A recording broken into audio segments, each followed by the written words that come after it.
रायगडमध्ये जिल्हा परिषदेच्या सत्तेचा तिढा अखेर सुटलाय। भाजप आणि राष्ट्रवादी काँग्रेसनं शिंदे सेनेला जोरदार धक्का देत एकत्र येण्याचा निर्णय घेतलाय आणि त्यामुळे आता शिंदे सेनेला विरोधी बाकावर बसावं लागणार आहे।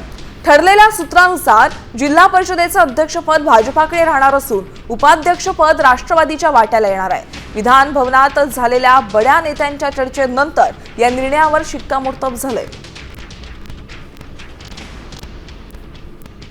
मंत्री भरत गोगावले आपल्या सोबत जोडले गेलेले आहेत। सर, खूप खूप स्वागत सामटी मराठीमध्ये। खूप चांगली लढत दिली रायगडमध्ये, चांगलं मतं पण मिळाली, चांगलं जागा पण मिळाल्या। काय बिनसलं, कुठे बिनसलं? भाजपने मुद्दाम केलं काय सर्व?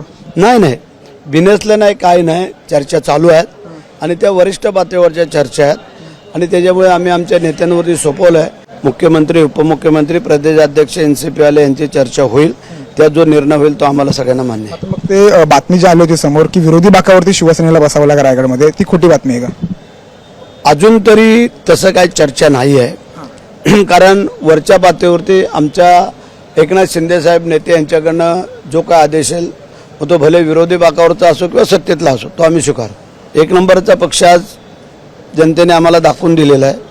त्याच्यामुळे बघूया, आमचे दोन मित्रपक्ष जर सहकार्य करत असतील आणि आमचे वरिष्ठ नेते त्याच्यावरती जे काही निर्णय करतील तो आम्हाला मान्य आहे। कॅमेरामॅन राकेश सूरज मसूरकर, साम टीव्ही, मुंबई।